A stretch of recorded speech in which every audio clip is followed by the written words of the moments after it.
These Heidens or ice skaters, you will need an object like a book, a baby, a kettlebell, be explosive from side to side, and be sure that your knee stays over the ankle and does not buckle inside the knee as you stay explosive. The big thing for these movements is being able to get on an object which is higher off the floor so that your legs will hang.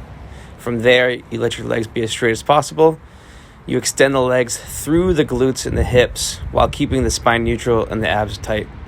Here I have a bit of a better object with the stool because it's a little higher. I can keep my back flat and get a good gluteal squeeze.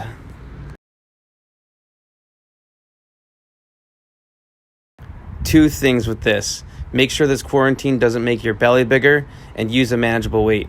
I should have my legs flat on the floor with my feet on the floor while lowering down, touching my shoulder blades and coming back up. Make sure that you keep that weight over your shoulder the entire time. On these wood chops, the focus is to use your core and hips to move that kettlebell, not your arms. Be sure that you complete all the reps on one side before moving to the other side, and you can drop down as low as you feel comfortable. But the power comes from the whip through the midsection and the hips. The penguin jumps should mimic your double unders. Be sure to keep your feet together, bend for the knees and ankles, and double tap your legs to the rhythm. Here we move into some floor movements, and the idea on these knee tucks is to use your core to actually draw your knees to your chest. So be sure to stay tight in the abs, draw your knees to your chest through the lower abs, and as you extend your legs, you can see here my low back is flat and my glutes are tight. Be sure that you keep that good spinal position for each rep.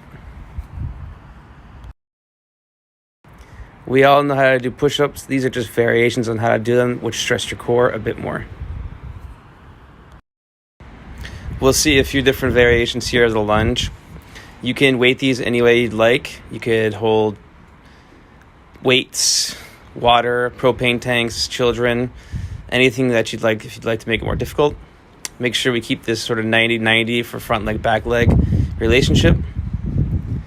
On these lateral ones, it's more like a squat into that foot that's on the floor while the opposite leg is straight.